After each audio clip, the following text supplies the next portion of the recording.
Good evening and welcome to the September 17th Select Board meeting. I'm going to call the meeting to order. The first item on our agenda is the Pledge of Allegiance. I pledge allegiance to the flag of the United States of America and to the republic for which it stands, one nation, under God, indivisible, with liberty and justice for all. Okay. Peter, did you have some announcements? I do. Thank you. Good evening. I just have a few announcements here. First, the Congregational Church will be holding the 39th Annual Harvest Fair and Apple Pie Social on Sunday, September 29th from 11:30 a.m. to 4 p.m. From 11 to 1 that same day, the Recreation Department will be holding their annual Scarecrow Building Contest on the Common as well. Grafton Fire Department Station 3 will be holding their annual Steak Fry on September 28th at 92 Main Street in South Grafton. The last day to register to vote for the upcoming special town election is Wednesday, October 9th. The special election will be held on October 29th, and it is to fill the vacant seat on the Select Board. Residents can register in the town clerk's office or online at www.registervotema.com. Last, Doggedy Dip Day will be held at Silver Lake Beach on Saturday, September 28th from 10 to 2. This event is free and open to all residents and their dogs. We will be collecting monetary and pet supply donations for the Bay Path Humane Society. Thank you. That's all I have. All right. Next on the agenda, we have public comment. Is there anybody here from the public that would like to provide some public comment? Okay. Are you going to speak later? Yeah, I'm going to Okay. speak later. Okay. When we have a full, Tim's here and Ed's here, Okay. hopefully, both. Okay. The first thing on the schedule is the public hearing. So we will consider cable public access needs for the Charter Communications franchise fee renewal. And I have something to read. Good evening. Welcome to the Town of Grafton's public hearing on Charter's cable license renewal. This hearing is part of the town's process to hear from the public and interested persons to ascertain the community's cable-related needs. I am Jennifer Thomas, Vice Chairman of the Select Board. The Select Board is a cable license issuing authority under the Mass General Laws, Chapter 166A. With me tonight are Select Board members Peter Carlson and Doreen DeFazio, along with Bill August, the town's cable counsel, and with us in the audience are the members of the Grafton Cable Oversight Committee. We are grateful to the committee for their diligent work to assist the town. Notice of this hearing was in the local newspaper 2 successive weeks, and the notice is on the town website. Copies of the legal advertisements are here, entered into the record, as ascertainment hearing exhibits 1 and 2. By way of background for the public, Charter's cable television license expires on September 20th, 2020. Federal and state law require the holding of public ascertainment proceedings, including this hearing. Ultimately, these proceedings will result in either a renewal of Charter's license or a denial of such renewal. We will receive comments and testimony about what cable-related needs and interests are important to the public and how Charter has performed under its existing license. Members of the committee, Charter, and other attendees may also have questions or comments. In this proceeding, we are open to accepting comments about all cable-related matters of interest to the public, included but not limited to customer service, license administration, the town's needs regarding the local studio, community programming, and public educational and governmental access, maintaining support for the town's video origination capabilities. Any questions to Charter should be directed through me, and I will rule whether or not they are in order. Please keep your comments no longer than 4 minutes. The process of ascertainment of community cable needs and interest will remain open until further notice. Before hearing from the public, let's first welcome and hear from our Cable Oversight Committee Chairman, Jim Gallagher, for some comments and information on the town's cable operations and cable needs. Thank you. That was... If you're more comfortable sitting, Jim, you can sit. Sorry, thank you very much. Thank you for having us. This is a very essential point in time for Grafton Cable. And this contract is the most important thing that we've done in some time. Just to give everyone a feeling, you already know what we do. We have three main facets in Grafton Cable. Government programming, which you see firsthand every time you slap the gavel and go to business. And that brings your meeting out into the community for everyone to say, well, I heard that. Did you hear what Ed said last night? Yeah, well, it's nothing what Peter's going to say tonight. That's things like that. Important things. There's the government side, the educational side. We have, this is a booming opportunity that we're coming upon now. We've moved, as you know, into the old police headquarters, and we are still not really open yet. We still haven't gotten one of those certificates that you call, whatever they call, but we don't have one yet. But we have wasted no time in building up our liaison with the school department. Bob DeToma had an opportunity to meet with Tom Walsh to talk about making better use of our studio and the studios that are in the schools for more school programming. Rick Schultz and I, of all people, went to speak with Karen Mealy, the head of the English department. So if there's two people you want to send to the head of the English department, it's Rick and I want to tell you. So she felt there's a lot of work to be done on the cable committee. So that was a good meeting too. We're going to be working with some of their writing classes in doing publicity and announcements and so forth for cable. So there's even more of a union that's going to be going on the school side. And then there's the other side that brings us all of the other things that we've come to know and love. We had, you folks are aware of the candidates' presentations and things like that run by President Bob DeToma. And those kind of features that we can bring to the community. We had a show on the ballot questions for the last couple of state rounds, and we had Senator Moore and Representative Moradian in here, and we went over the ballot questions. Great informational programming. And this is the time for the random act of self-promotion, but things like TV classics with Jim Gallagher. None of you people have ever seen any of the shows that we do on there because you're just too young. But we have a community out there of people that follow, that turn in. Shows like Ask the Geezers. Great shows that are produced locally, like Linda Casey's historical presentation on all of the things going on in Grafton, the Milltown. But the thing that's wonderful about this is that we have the technology now, the current technology, to bring so much of what we're doing here in Grafton out to Grafton, so that we are viewed in town to be able to share and brag about what we do in town. And it's a wonderful thing. It's a wonderful thing that we do. Charter Cable is, we're coming up on what we hope to be a 10-year additional lease. And so what's important to us are... Jim, could I interrupt you really quick? Just before we get into the new contract, could we just have the board open the public hearing? So we're talking about it. We can be in the public hearing. Okay. Sure. I'm sorry, Jim, I didn't mean to interrupt you. So that means you want me to just start again? No. No. Everybody said, no, not at all. We're good?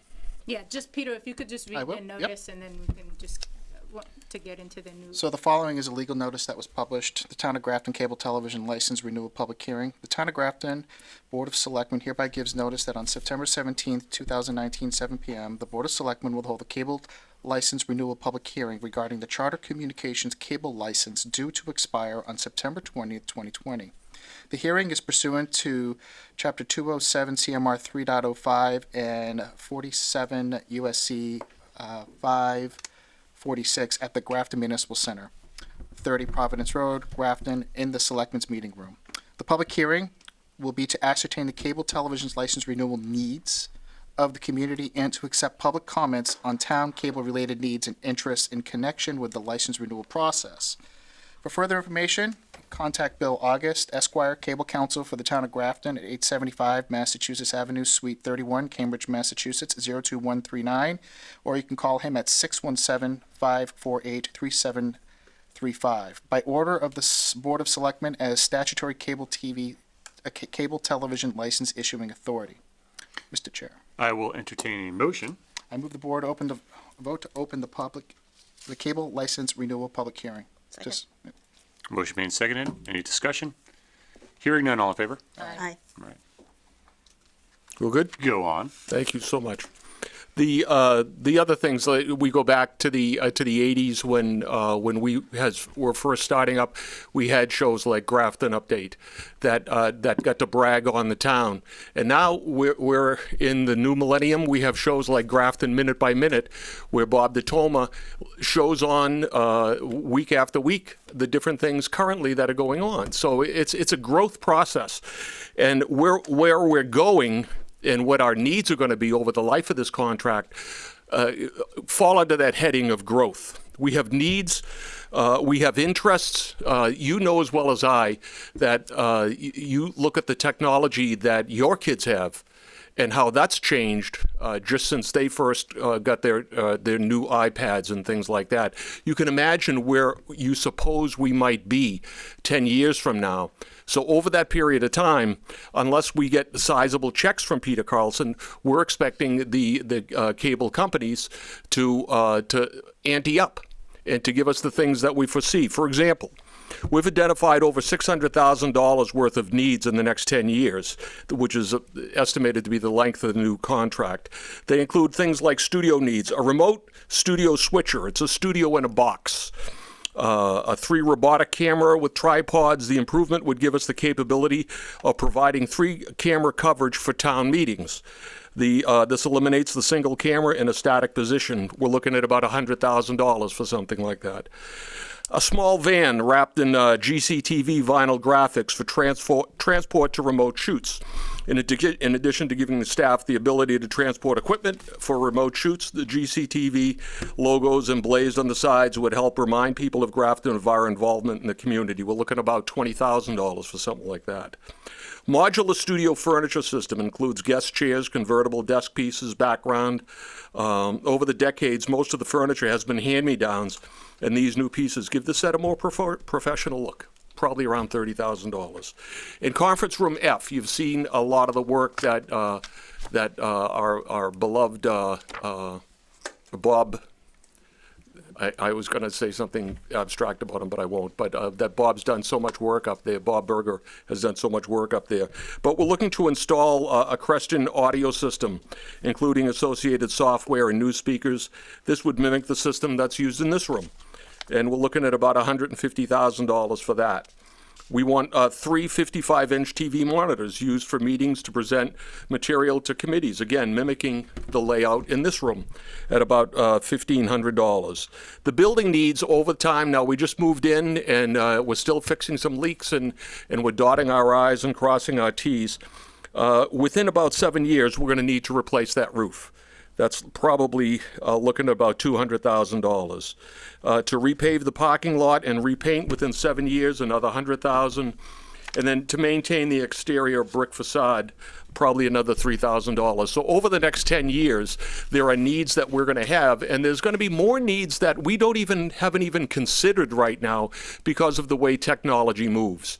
I think what we've proven at Grafton Community Television is that we are at the forefront in this town of providing citizens with information about what we do on the government side, on the educational side, on the entertainment side, all the while offering classes for people to become Grafton producers, to bring shows and so forth forward into the community so that we can all share what we're doing. And it's just a wonderful thing. So we're pleased with how far we've come since we started back in the back of a truck. I remember the first live show we did. I said that we were looking to get information as to how many people were tuned in, and I told people that we had a pickup truck driving around town, so turn on your back light if you're currently watching this broadcast. So we've gone a long way from our first live broadcast to the live broadcasts that are going on like we're doing right now. So we thank you for your confidence in us. We thank you for putting people where they need to be to facilitate change, and we look forward to a big shopping list working with a new contract. Thank you. Thank you, Jim. All right. I'll go sit in the back where I belong. Comments from the public?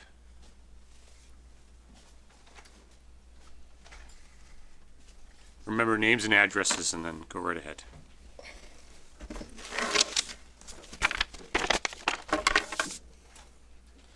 Good evening to the board, Becca, and to members of the audience. My name is Bill Yeomans, 297 Providence Road in South Grafton, and I decided to come tonight after seeing the agenda because I've always been a big fan of Grafton Community Television.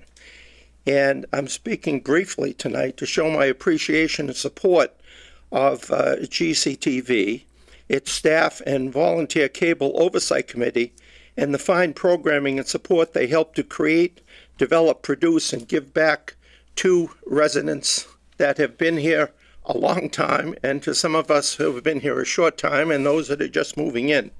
And as I look around here tonight, in this room at the Municipal Center, we're really surrounded by the successful efforts of Grafton Community Television.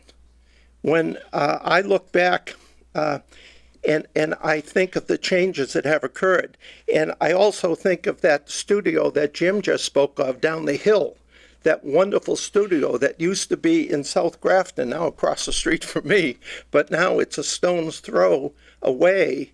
And I think that the things that they're planning on doing in the immediate future and tying into the educational programs in the high school, I think it's just a wonderful dynamic that we have it that close to the school and to the community building and to the municipal building. My wife and I moved here 9 years ago from Shrewsbury. Shrewsbury has always had a very full and robust and professional cable group, Shrewsbury Media Connection. And after I was settled in a little bit and decided to get involved in Grafton issues, I really looked at the resources available to me as an individual to learn more about the town that we chose to move to and live in. And I started with Grafton Cable, and again, by comparison, I was active in Shrewsbury, and as such, I was very familiar with Shrewsbury Media Connection. And Grafton offered some programming and recording of important town government, planning, and school committee meetings and events. But when I think about it, I said, my, how this Grafton Community TV has grown in that period of time since we moved here in 2010. I mean, it's really beyond comprehension when I think of what it was then by comparison, because we do make comparisons, and then I think of what it has today. And today we have all important information at our fingertips. The select board, the planning board, the school committee meetings are broadcast live, streamed and recorded for future playback at their schedule or at our desire. And those are very, very important things. Most other meetings of boards or commissions, while not broadcast live, are recorded for future playback and streaming purposes. And from a personal experience, I've served now as a member of the ZBA since 2013. Having the opportunity to review previously held meetings where you have an ongoing program such as a 40B, it really is a tremendous asset to any committee to be able to look back, and for the applicants to be able to look back and to see what we said, and for us to see what we said and to see what you said. So it's a very, very important tool. The ZBA meetings are not broadcast live, but recorded for future playback, video on demand, and streaming. The important thing that I've seen relative to the recording of a board that you appoint, ZBA board, is that the recording by Grafton Cable gives a busy man or woman who has decided to give back to the town by volunteering the opportunity to miss a meeting because they have an important business meeting in Philadelphia, so they can't make that meeting. And the Mullins rule takes effect, whereas if it's an ongoing meeting, you can miss a meeting, and as long as you review it and you sign the affidavit that you have reviewed it, then you can continue to be involved in that discussion and vote on that project, because you can only miss one meeting, whether it's the planning board on their ongoing meetings or something like a 40B or another zoning issue that might go over more than one night. So I think that that encourages people who are busy. And you all are busy. We all are busy. Perhaps I'm not as busy as you are being retired, but you have other issues that you have to deal with in your professional life. And you can say, because of this recorded meeting, that, gee, I can't make that Thursday night meeting, but I will not miss another one, and I will be reviewing that and be able to continue to vote on that. I think that encourages citizen participation. And I ask all of you to spend your time to encourage people to participate in town government, as I've done. And it's not always smooth. It's not always tranquil, but that's how we have to live. So that's an important thing, and I've used that. And I think on the Zoning Board of Appeals, I think on the most recent 40B, all of us have used that Mullins rule because of the need to be elsewhere on one of those important meetings. And unless we forget the community outreach that Jim spoke well of, the history of Grafton. No better way to get a feel and a sense for what the town is about than going in and looking at the history of Grafton. I mean, you can drive around and you can talk to the townies, but the issues that are explored in those bits and programs is really, really well done. And that's how I got a sense of a little bit more knowledge about Grafton. I had friends and neighbors that I could ask about, and I chose to be involved, but I wanted to know what the issues were facing the town. And in all important cultural events are either covered live and broadcast, or they're recorded for studio playback. So if someone doesn't have the opportunity to go to that Santa Claus landing at the Common, they can sit in front of the TV and see Santa Claus landing at the Common. And that's just an example of many fine things that they do over the course of a year. So I guess in closing, I just want to say that I'm thankful to the entire staff and crew of Grafton Cable for the wide-ranging services and informational programs they provide for Grafton. And I ask for your continued support of them. And I'll close with this note. I think overall, they've done yeoman's work over these past 9 years. Oh, Bill, I have one question for you. When are you running for select board? Pardon me? When are you running for select board?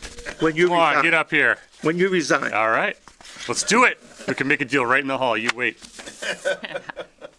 All right, anyone else? Thanks, Bill. Thank you, Bill.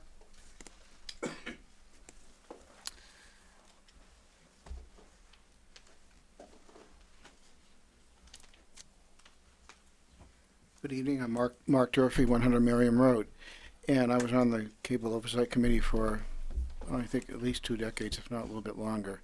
But I just came to voice my opinion, support for the board and the committee with its license renewal. It's important that Charter realizes that they have an impact here in Grafton, and that I would, certainly as a minimum, would want to have as a benchmark the services that are provided by Charter now, as far as like direct fiber links for remote broadcast. From time to time, the Charter will get its van out here, a mobile van for a special event. That's something that another license holder doesn't do in this town. And they have a studio manager here full-time to oversee the studio operations. I would think as a benchmark, that would be the minimum the board would expect going forward. Plus, I know that the committee is concerned about a high-definition channel. I believe that that's under consideration with another license renewal. As Jim was saying, the technology is always changing. We don't know everything that's going to be happening in the 10-year window. There's quite an extensive list of equipment and needs, and it's always ongoing in the committee. But as I said, I want to reiterate as a benchmark that Charter maintains as a floor what it's giving to the town right now. Also, from a personal note, we don't have a say over what they have programming, but I wanted to express, I know there's nobody here from Charter tonight, right? 2 on-demand channels they've discontinued recently, and I actually received a comment from another townsperson about it. The Science Channel and the Smithsonian Channel, they used to have both of those on demand, and somehow they disappeared. But if we can get back to Charter, I'd appreciate that. I want to commend the committee and the select board for the job it's doing on behalf of the access endeavors here in the town, and we have every reason in this room. Just look around you. We have a state-of-the-art, first-rate operation here, and thanks to all the people that volunteer, and I was one of them for many years, and the support we receive from the town administration and from the select board. Thank you very much. Thank you very much. Thanks, Mark. Further comments from the public? Bob?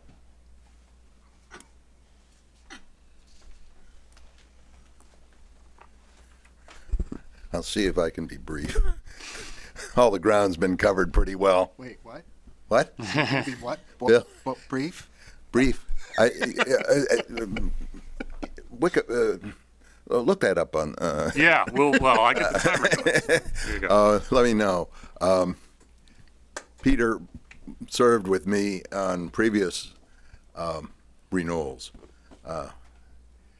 quite some time ago. We got some good things. Yes, and our fiber network for the town buildings and so on. The ground's been pretty well covered.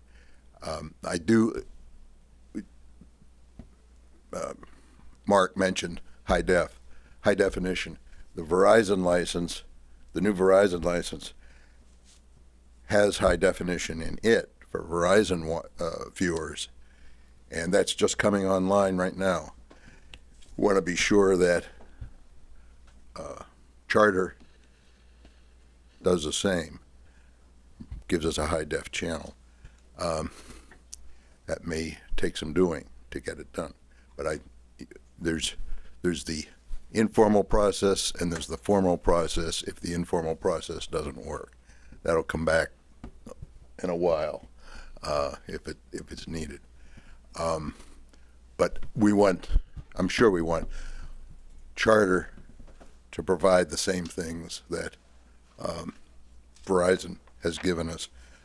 There's this level playing field concept.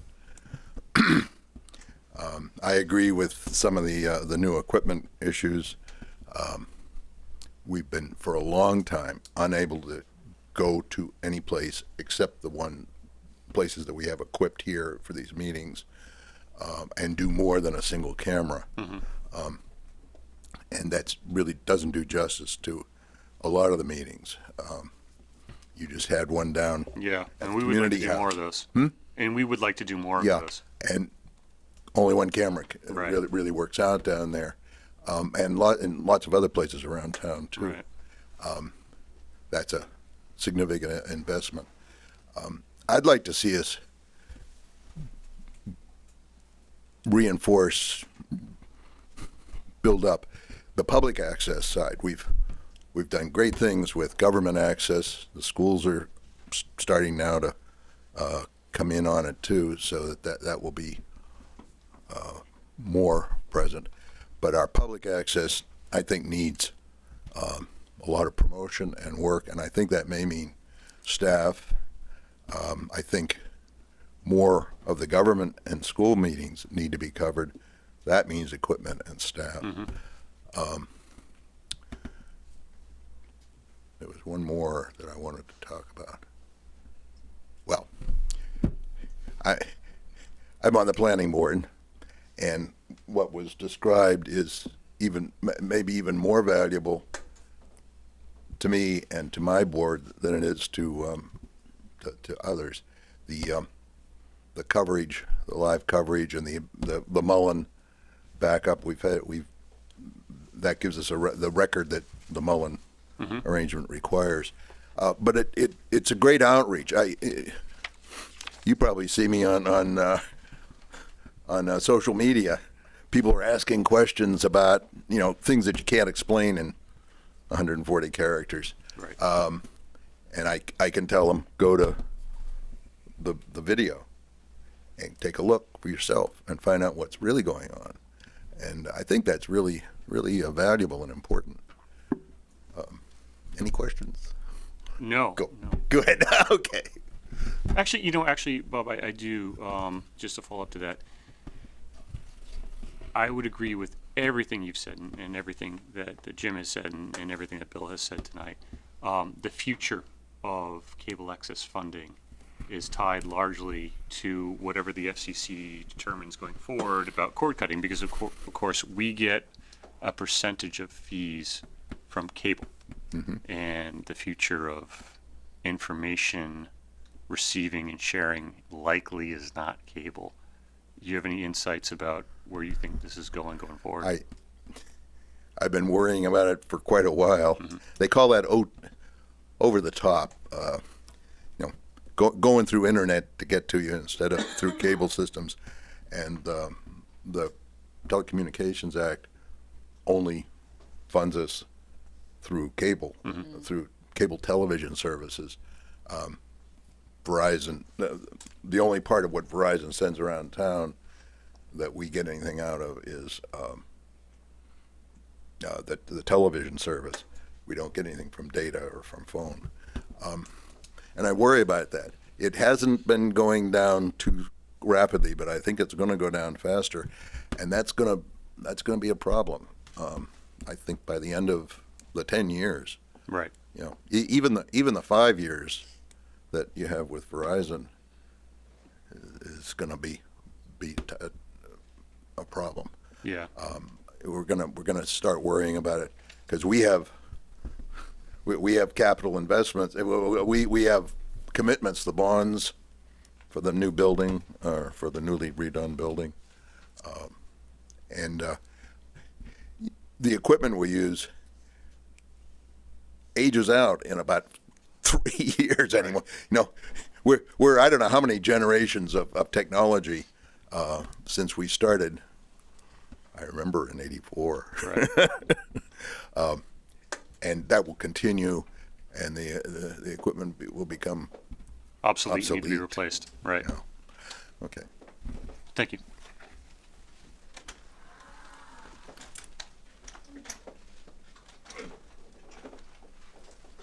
Jim, before you get going again, I would like to say that I do utilize the resources of GCTV, especially online. I found a forum that was so old. But How still old recorded. was it? You had hair. Well, Ed, it's one of those things that happen as you age over the years. I just wanted to just pop in just for a second again. I don't want to leave this like on a doom and gloom type thing. We're talking about viewership possibly going down and what's going to happen. What we need to remember, too, is the technology that we bring forward. There may be leaps and bounds in the next 10 years that are going to position us to heights that we've never seen before. And we want to position ourselves to be right in the middle of that. So we're not going to spend a lot of time being worried about who's cutting the cord. We're going to spend more time being concerned about the programming that we put on to show the development in the technology that is going to situate us properly and show off the value and the goodness of this town and bring it to the forefront. We had a guy call, he was drunk, but he left us a voicemail at 3 o'clock in the morning who was calling in on an old Ask the Geezers show from Singapore. So we literally go around the world right from our little town of Grafton. But as we go forward, 10 years, sure, a lot's going to change, but I think a lot is going to go forward as well. We're going to do a lot of good things, really good things. And there's going to be new growth. There's going to be new opportunity because of what we're doing now. We're hopeful that by that time that Doreen is going to be able to get another little plate that everyone else has on their plate there. She's the only one with only her name there. So what we're hoping to do is to start a drive to come up with another title under her name so that she'll fit in with the other three. But listen, it's not doom and gloom. It's all good news. It's all good news. And we're going to bring it to you on Grafton Community Television. Thanks, Jim. Thanks, Jim. Any other public comments? Okay, I'll entertain a motion to close the public hearing. Motion to close the public hearing. Second. Motion made and seconded. Any discussion? Hearing none. All in favor? Aye. Okay. Just before we go, I will say, I wholeheartedly agree with everything that's been said tonight, and I will take it a step further and say that over the past 10 years, the way that I think a lot of people consume information has changed, and it's affected not only the way they consume information, but the way we behave with our public entities. And people are expecting now that the audio video be available on demand. They don't want just recaps from us. They want to see it and they want to hear it and they want to be able to participate like that. And I think we're going to be taking it a step further over the course of the next 10 years where people are going to probably be able to participate interactively through a broadcast and through online. So, you know, I can't even tell you this is, you know, like a cell phone was something 15 years ago that was kind of a nicety, is now completely necessary to the function of our everyday lives. And I think we're very lucky to have the facilities that we have here. And I thank all you guys for doing the work that you do to make sure that the quality of the broadcast is there and the quality of the information going out to the public is there. And, you know, I look forward to seeing what the next 10 years brings. So thank you. Thank you. Okay.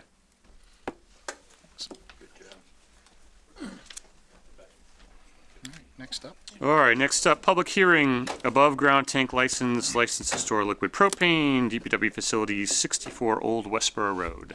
Mr. Chairman, I'll read the legal notice into the record. Yes, sir. Application has been received to install above-ground storage tanks to supply liquid propane gas to the Department of Public Works at 48 Old Westboro Road, Grafton, Mass. Combined, the 5 tanks will hold 5,000 gallons of liquid propane. Notice is hereby given that the Grafton Select Board will hold a public hearing on September 17, 2019 at 7 p.m. at the Grafton Municipal Center, 30 Providence Road, Grafton, Mass. I will entertain a motion. The purpose of this hearing is to Oh, provide sorry. an opportunity for the public comment. Anyone wishing to may attend. You done? Yes. Okay.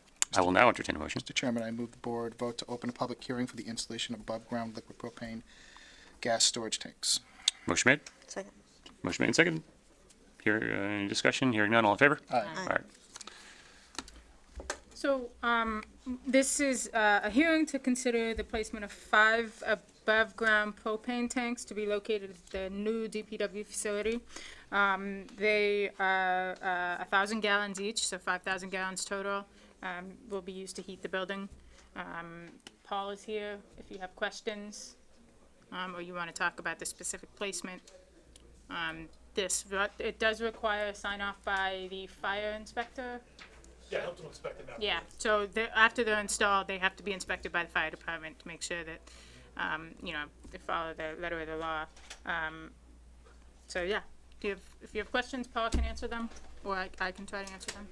I don't. Any questions for Paul? I have it when we do the motion, but not for this. Okay. No. Okay, I will entertain a motion. Motion to close public hearing? Motion made. Any second? Second. Motion made and seconded here. Close public hearing. All in favor? Aye. Aye. Okay. I will now entertain a motion on the substantive issue.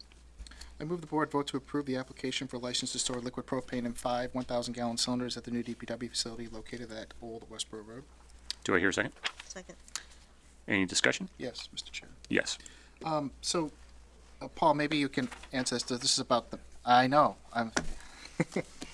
so they're above-ground tanks. Was there any reason why they weren't put in subterranean?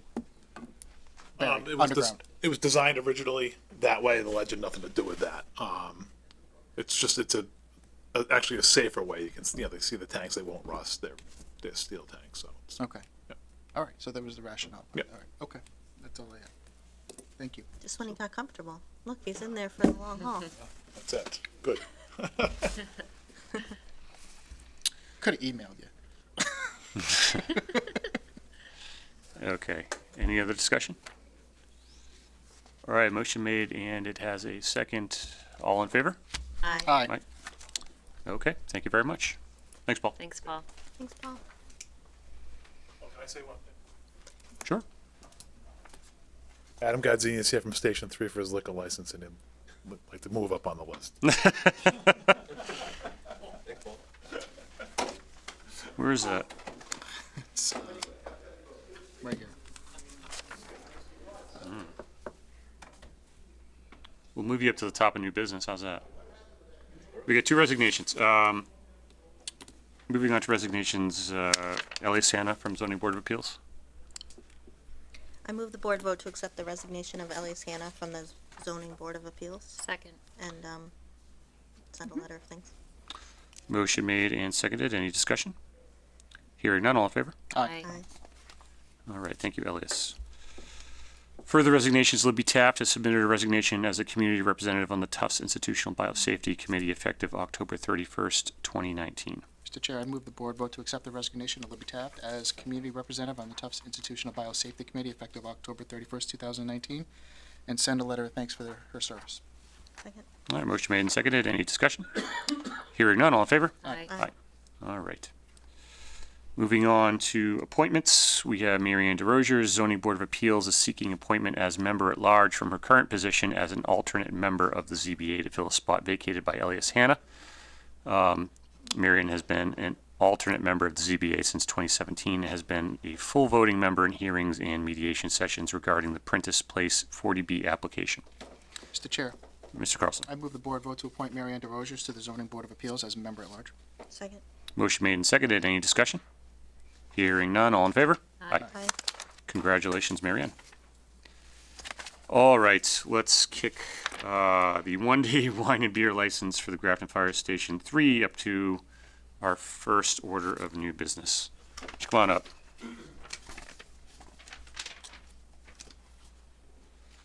Could you state your name? Adam Gardzina, 63 Sunrise Ave. Thank you, Adam. What can we do for you tonight? Just applying for a one-day beer and wine license for our annual steak fry. It's our station's fundraiser every year. Okay, when is that? September 28th, Saturday, Okay. from 5:30 or 5 o'clock to 7:30. And where's it going to be located? It's Station 3, which is 92 Main Street. Okay, and you guys are going to be serving with tip certified bartenders all the same? Correct. Okay. Okay, I will entertain a motion. Mr. Chair, I motion that the board approve a one-day beer and wine license for 92 Main Street, South Grafton for September 28th, 2019. Do I hear a second? Second. Okay, any discussion? Hearing none, all in favor? Aye. See you there. Thank you. All right, have fun.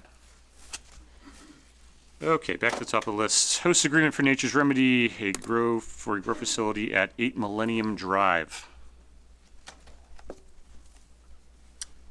So, just before John starts, so this is the, Nature's Remedy was in last meeting.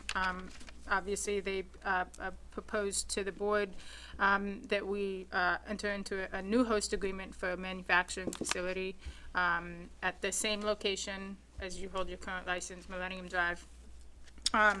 This is an agreement from, we took the template from Lakeville and sort of included a few other pieces into it.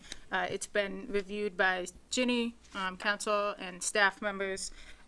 Just really quick, just a few quick financial points. So it's 3% of gross sales annually to the town. $50,000 payment made to the town after the first sale is made. $25 per pound produced and sold to the town, and then $10,000 a year to a charity. So those are the financial components. If you have questions, John Brady is the Chief Operating Officer. I'm sure he can answer any questions you have. May I make a comment? I think, as I understand, as I left today, the conversation was that it wasn't 3%, it was $25 a pound Oh, okay. for everything grown at the facility. Okay. Okay, the 3% would be for a retail component, the $25 a Right, pound. For the manufacturing. For the manufacturing it's 25 facility, per pound, yes. correct. Okay, sorry. But does it still maintain the 3% for the retail?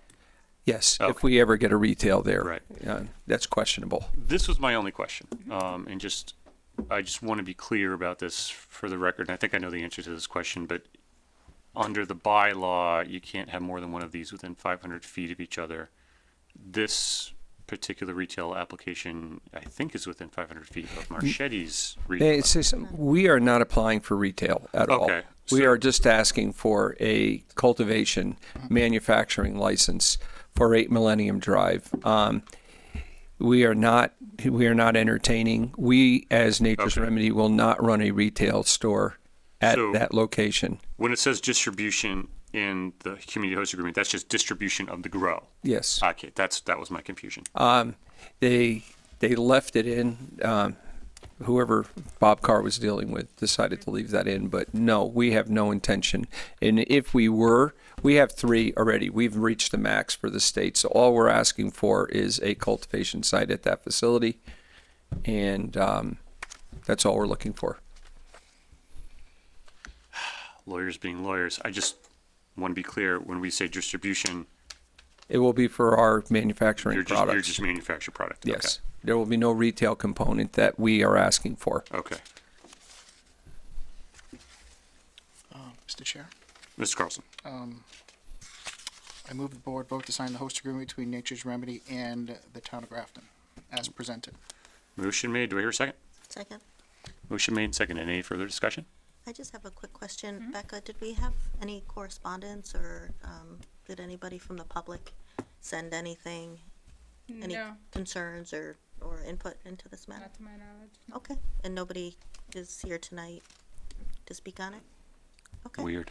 And the question was asked last time, I think, by Ms. DeFazio about a community outreach meeting, and that has been scheduled. I think the date is October 8th. We'll be having our community outreach meeting to engage all of the people in the Millennium Drive area to have any comments on our facility. Thank you. Thank you. Excuse me. That was my only. Mr. Carlson, May I just add to that Sure. question? Thanks. Where are you having the outreach meeting?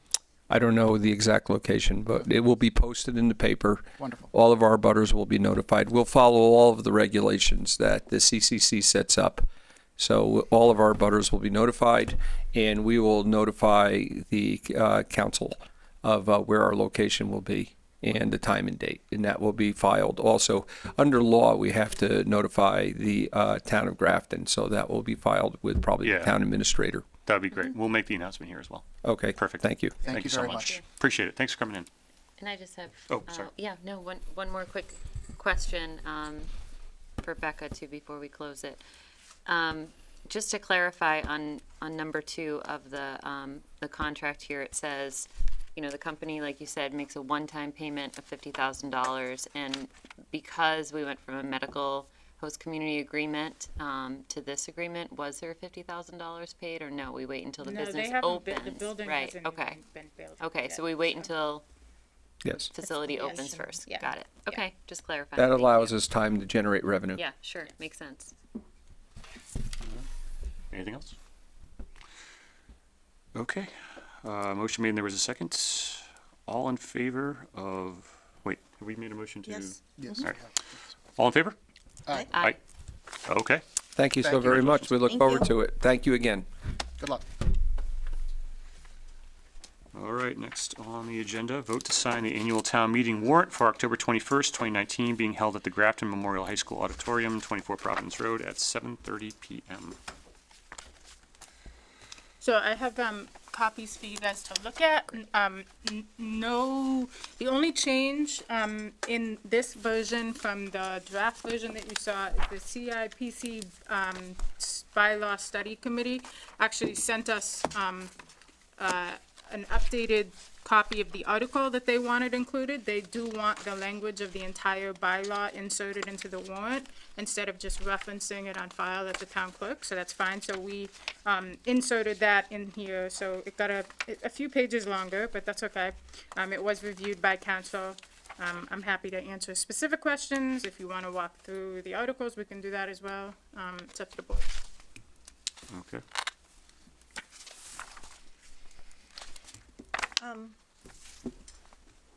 I noticed Matt was here. Are you here to answer questions about this? Yeah, if you'd like. So let's do this. Before we entertain a motion on this, is there anybody in the room that would like to speak on this? Okay.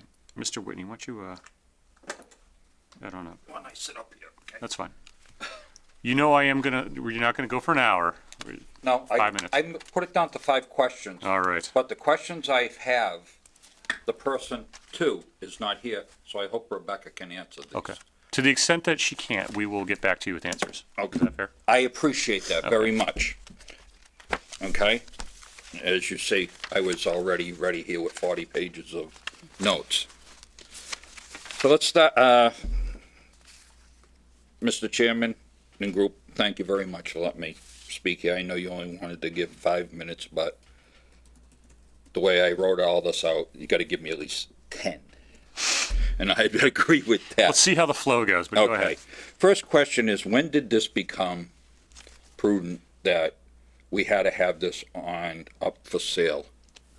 Now, by this, This parcel of land on Article 25, I see.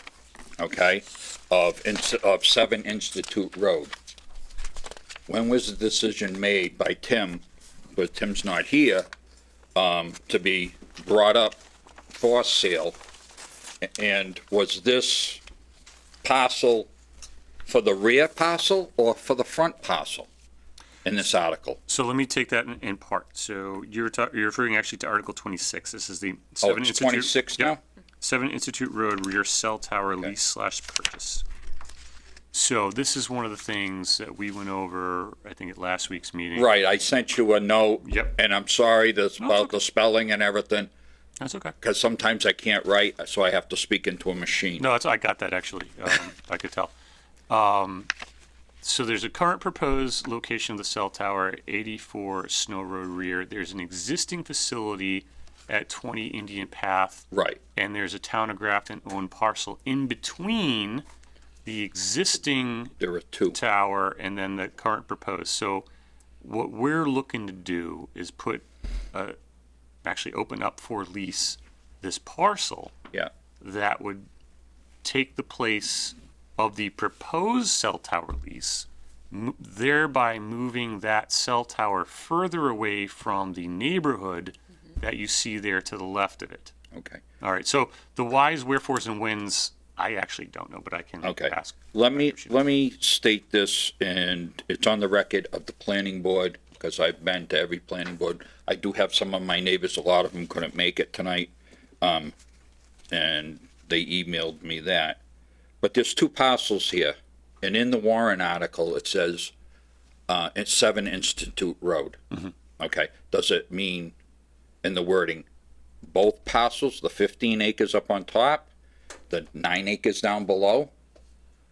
That's one question I want answered, to be honest with you. 2 is the tower company, as Tim was saying last week, and my notes and my letters to you were Crown Castle, okay, is the one who's trying to putting the tower in, and their lease is up next year. With American Tower, which paid $2.1 million for that parcel of land. Okay? American Tower has been on the bubble with Crown Castle, which is the leasee that wants to, now Tim wants to, and you people, I believe, want to lease or sell this land too, because of they don't have enough space where they want to move, which is 1,000 feet away. American Tower has said, we will do anything you want to stay right where you are. If not, they move. American Tower, within 30 days, can put up another tower there, under the laws. Okay? Right now, there are 4 leases for the ground tower that's there, from AT&T, Verizon, whatever. But those go with the leases on the ground. Those go to American Tower, not Castle. Castle only owns the tower. The leases go with the blocks that are on the tower. Right. Okay? All that is permitted and with the special permits for that property of 20 Indian Path. Now, 20 Indian Path, Crown Castle wants to move up to 84 Snow Road, rear. Okay? They do not have enough of space to do it, so they did approach the town, and I know that they talked to Tim and Joe about it, and they had a third-party call about this property. But the thing is, if we sell them that property, how many cell towers are we going to have there? Because Crown can put one on our town property that we own and we lease to them. There's 2 permits already for 20 Indian Path that are there, so they can put up, instead of, if Crown takes that one down, now American Tower can put one up and AT&T can put a brand new pole right next door to it. Right. So your question is, Why do we need to sell this property to Right, them right. where Crown Castle has not, excuse the language, give one iota, okay, to our planning board? language excused. Okay. I was gonna say something else, but my thing here bit me. But why should we go out of our way? I know we need money, okay, in the town. The town loves revenue and we need it. And this is something that Tim is bringing in off a phone call, and I don't know what Crown Castle promised the town. Do you know what they promised, anything, Rebecca? There's no promise. Okay. It's an RFP process, so it's a closed bid, goes out to the public, Anybody can bid on it. Anybody can. I could can bid on it. Submit it, sure, if you meet all the qualifications set forth in the RFP, yeah. Anybody Okay. could. And same way about buying it outright. Yeah, so the RFP is a lease with the option to purchase, Well, what about just purchase it outright? or purchase it outright. Okay. That's also. Do we have a figure for the parcel of what it's worth We have an assessed value. of 200 and something $1,000? I don't think know it off is. the top of my head, but I can look it up right now.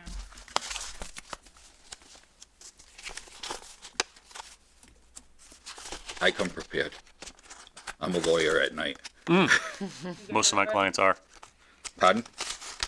Oh, I thought you said you had it. I do. I have them both right here.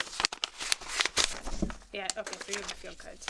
I have- I'll tell you the assessed value. Tax value is 94,000. That's on parcel A. Parcel, and that's the small parcel. And 219 for the assessed value of the large 15-acre property. 219. Okay, yeah. And total appraised value is $245,700 for parcel B, I'm calling, and parcel A, $97,200. Okay, and that's the parcel in green is the 15 acres, and blue is off of Institute Road, which is the smaller ones, and they connect. Right. Okay? I'm asking you, our select board, to not sign this warrant. Because I do not think it's feasible for the town to get into bed with a company, or a cell tower in there where there's young children in both areas, both neighborhoods, okay? And right now, there are 4 adults with cancer in the neighborhood, including myself, okay?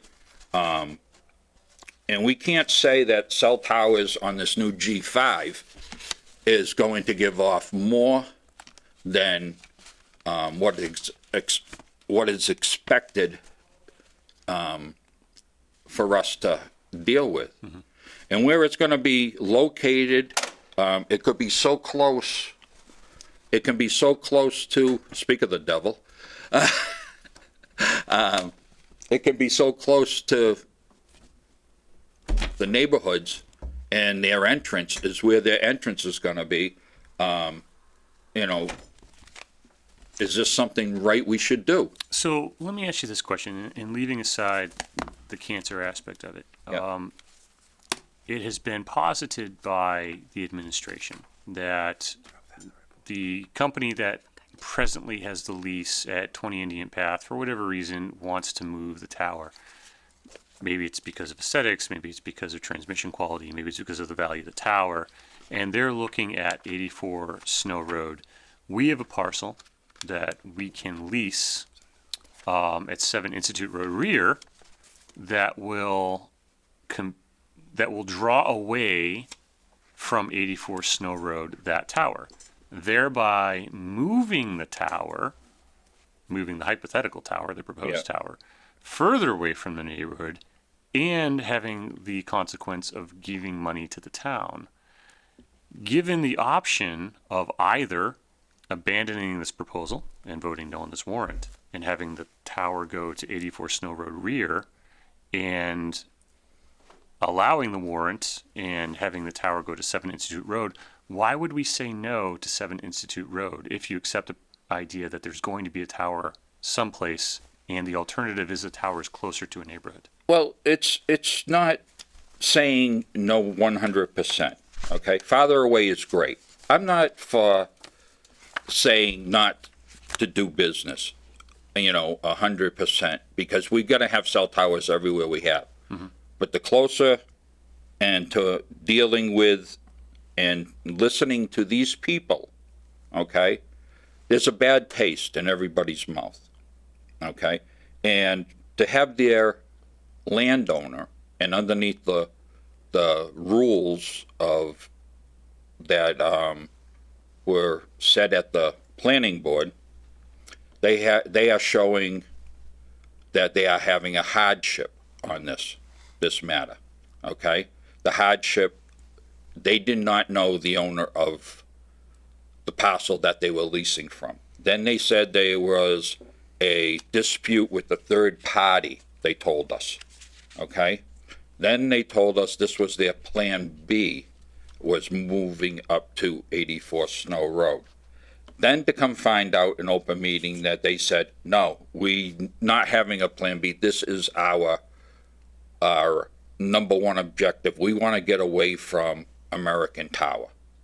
Well, American Tower's lawyers were there last week on Monday night, again, after talking to them earlier, and they said that they are willing to do anything, and they will do anything to keep them there, and that they have 4 leases on the ground already that with AT&T, Verizon, that stays there. That doesn't go with American Tower.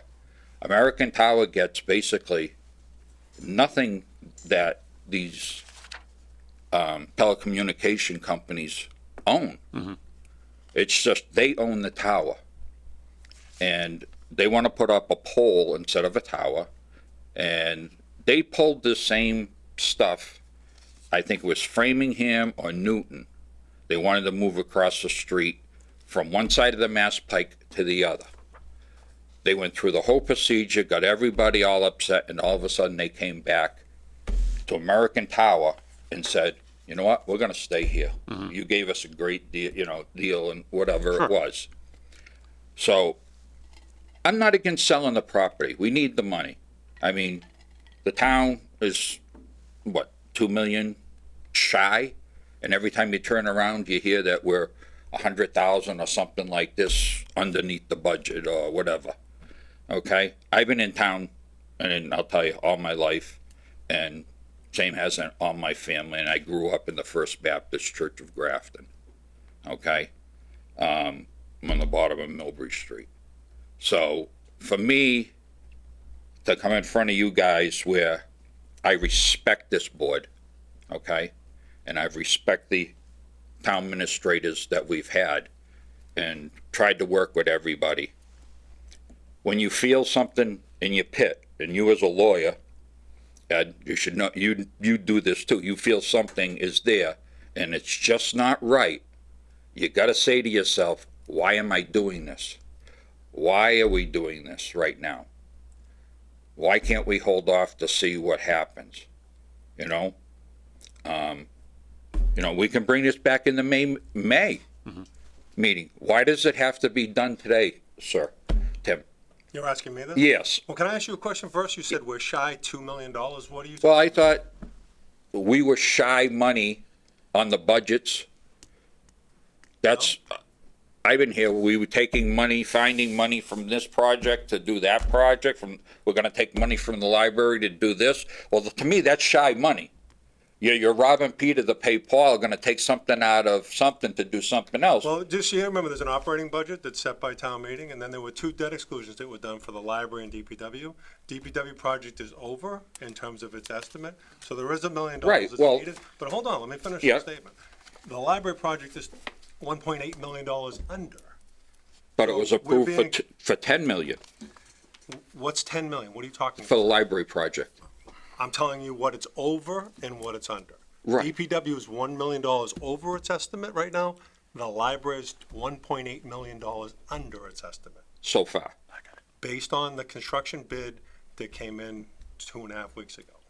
So at any rate, I do understand what Mr. Whitney's saying. Revenue is revenue, and this is obviously a motivating factor for us to be able to do this. Mr. Whitney, is there? I know I gave you 5. You're I know, 10. and Tim just came in, and I just want to know from Tim, because he took the phone call from Victor, from Crown Tower. I had a conference call with them a while back, yeah. Right. Okay, and that's when, right after that, a short time period, you must have said, well, geez, we can do this and maybe make some money out of this deal. Wherever there's opportunity for us to put a needed service and coverage for public safety, and we see the problem that's logistically here, we did put it on. Okay, for let me ask you this question. Did last week's meeting, did you say you were hopefully that we could help out Crown Tower and get some money out of this deal too? Help Crown, I don't care who we help, whoever bids. No, the highest I'm asking you bidder. a specific question. I'll go back and watch the meeting. Well, I don't know what I specifically said, but I will tell you now. Yeah. That we'll go out to bid. Town meeting allows us to do that. Yeah. And we will take the highest and best proposal, and the board will then execute a contract. Okay. Now, this is one, because he's here and I wanted all my questions basically to go to him. Okay, one more though. One more. Okay. On the warrant article, Yeah. which is now number 26, okay? How does that read for the parcels that are being sold or leased? 2 parcels or 1 parcel? Is it 7 rear or is it 7A on the warrant article? Is there 7A or 7? This might be an opportunity to educate folks about what a warrant is and what a motion at town meeting is. A warrant is to give notice that something's going to be considered for the community to vote upon. So that's the first thing. So the article gives notice. The specificity that'll go into the motion will deal with the specifics of what the proposers come back for, what they need, whether it's a lease or whether it's for sale. So the address, if it's 7 rear, it'll be 7 rear. But it's not, should it be posted on? No, that's the educated moment, right? Is we're giving notice and we'll be specific when we get to the motion at town meeting. Okay. But you But can we're clearly s- see. but wait a minute, You're saying 7 You rear said- on this parcel. But you just said, okay, it depends and would be made at the town meeting. These gentlemen and fine young ladies are gonna sign something tonight, okay, on a legal document. Yep. Okay, not knowing if it's front or rear before they even And they sign don't know it. whether it's for sale or for lease. No, Right. Oh, no, hold but on. I'm just talking Richard, about the Richard, parcel. Richard, It I- is seven. Parcel, I and it's understand. a 7 guys. year in the article. We So- take a broad brush approach. I'm sorry, Mr. Chairman. no, that's okay. I just To give no. I don't mean to be, no, that's okay. Just to keep control of the conversation. The question should technically be flowing through me, and I appreciate Tim's answers. Richard, to be honest, I understand the information that's coming to me from Tim, and I have a fair idea of which parcel is going to go. I do have questions about how these companies are going to access that parcel, but frankly, that's sort of up to them. Mr. Carlson? No, I was just pointing out to where they're gonna get access. Okay. well, Oh, is that through? there's a 50-foot Yeah. right of way that Crown Castle has bought from McGill Associates. It's only 50 feet. It will leave to the Lee family, which lives at 113. 113, Well, it's On the map, right. Right, map 13. And the Loftuses who live at lot 112. Okay, we'll take the Loftuses part of their driveway. The Lees, it'll come up with 1.5 feet from the side of their house. Sure.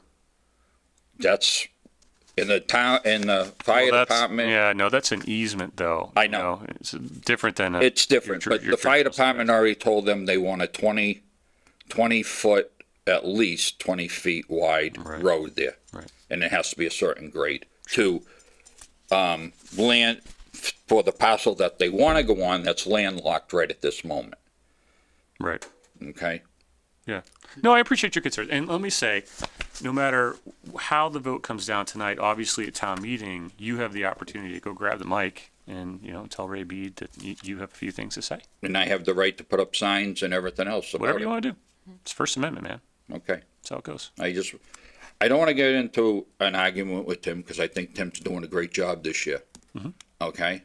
And then last year, I didn't think so, and I told him right out, and he knows it. Him and I have had There you our go, man. differences, but this here, Break my arm. yeah, right your arms, pat yourself on the back.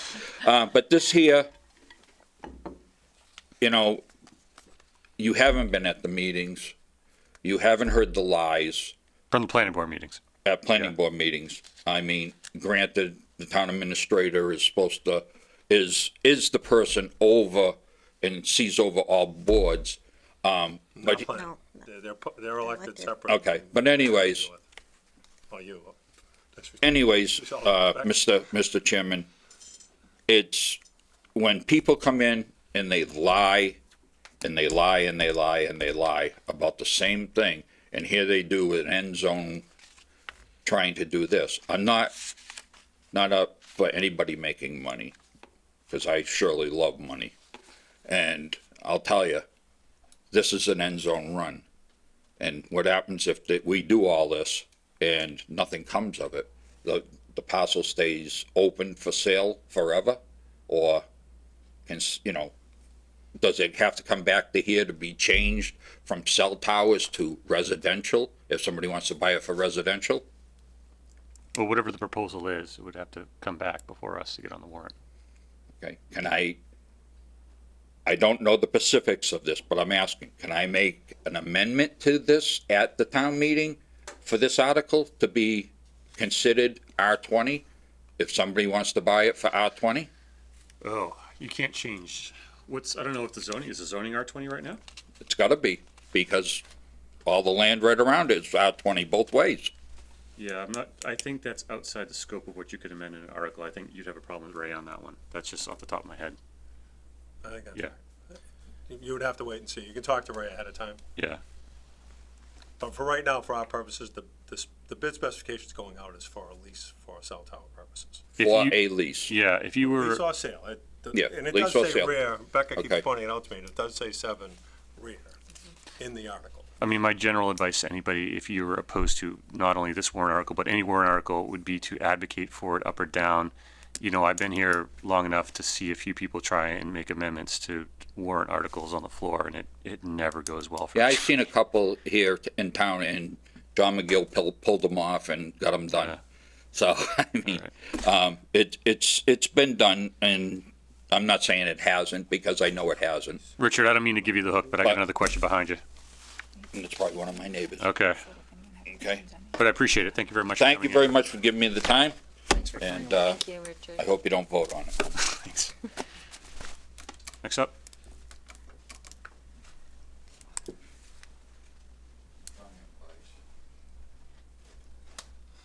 Yeah, sit down. Whichever one you want. Comfortable doing. Too long. Matt Abraham, 17 Greeny Drive. Like Rich said, I'm one of the neighbors, and I guess I'll keep comments concise. But so essentially, as part of the planning board process, which we've been going through for the past couple months, it's been sort of an ongoing battle. And essentially, the way that it stands right now, the tower that's currently at Indian Path is operational. There's no gaps in service. There's no need to move it. The best way that I can understand it from a layman trying to look from the outside in is essentially that Crown Castle is upset that American Tower came in and bought the land out from underneath them. So now they want to move because they want to own the land that they want the tower on. So they tried to put it in 84 Snow Road East, or rear, but it doesn't fit because it's literally less than 100 feet from people's backyards. So under catastrophic failure, the tower would land on somebody's swing set. So they've tried to come up with this new alternative, and I don't know where it originated, for the town to either lease or sell them these back parcels to move the tower. But the whole point of the project, there really is none, because the current tower in the current location works fine. They can keep it where it is. It's already been permitted. It's already operational. There's already land leases there. It's not visible from anybody on any of the parcels around it currently. So it's not a visual nuisance. There is no nuisance. No, it's an operational tower. It can stay there. An American Tower can work it out with Crown Castle and keep service as is. So there's really no need to market the town's land for the relocation of a cell tower.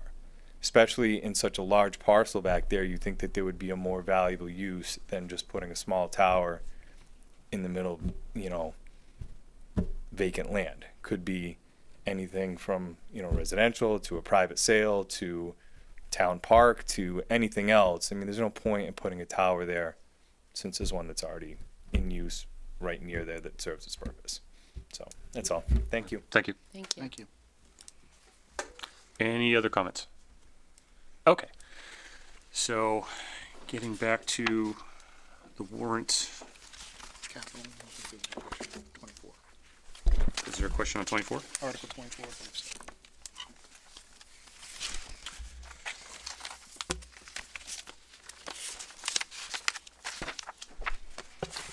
So Article 24, Capital Improvement Planning Committee bylaw.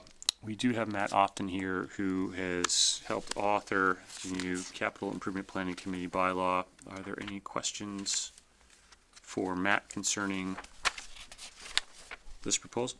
Yes, I have some. Okay, Matt, do you want to come up?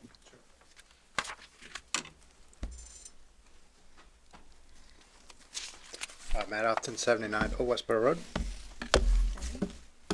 So, I have several questions, but I'll start with just the specifics. So it talks about transfer of land in here, and already, so you want, every time we want to sell land, you want that to come before another committee besides Concom and Planning and the Select Board? Yeah, I strongly believe that capital planning should have full visibility of all of the capital spending in town. Okay, just in terms of a lot of times land purchases have to be done quickly. Sure. And, so again, I'm not gonna vote against it because I believe everybody in town should have an opportunity to vote on, but that's a deal breaker for me for this article. Okay. I can't support it. And, I also have a question about so the school So just, I guess just to respond to that, is your concern about the logistics of that? yeah. So And I also do have concerns about adding another committee to examine things we already examine. Okay, So, got it. we already have a process, we already examine things. Okay. We have 3 boards look at land acquisitions, we have Concom, Planning. select board, so to add somebody else in the mix seems redundant. Okay. My other question is, like, are school projects considered in this? Like so, for example, they just, at the end of the summer, the school committee decided to reroute the buses around the school. And my understanding was that was cost like $100,000. Yep. Now, would a project like that come back before they were able to do that? Would that come back to this committee? So I would, I guess, give the same answer that any project that qualified as capital spending would go before CIPC. I think it's important for CIPC to have a holistic view of all of the capital spending in town, to make sure that it's all aligned, to make sure that it all goes through a consistent process, and to make sure that the decision-making is visible, I guess, and consistent. So you would have the school committee come before CIPC when they have projects that come up that they can handle out of their own budget? Yeah, I think it's important to have a year-long process where the 5-year plan is considered, the town's priorities are considered, and all of the spending fits into that plan. So this is, it's a CIPC with a broader mandate than the current CIPC has, but that's part of the reason that we're putting it together. And I view the maturity of CIPC and its function in town the same way that I would adding a town administrator or adding the original CIPC, which had a more limited mandate.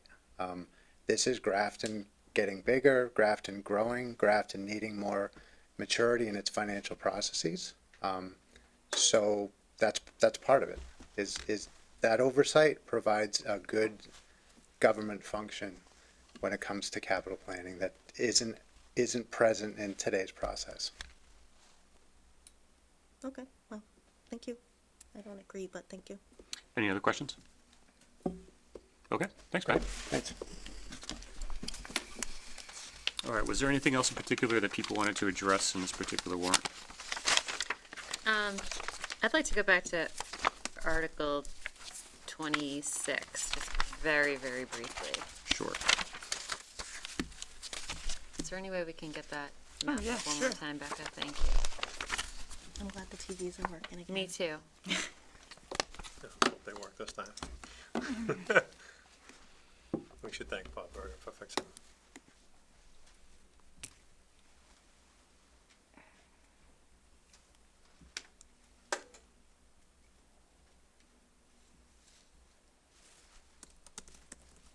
I'm not gonna make you watch me do that. Didn't you just have it up? I did, but I closed it. I'm sorry. Oh. Sorry, Becca. It's okay. Just give me 2 seconds.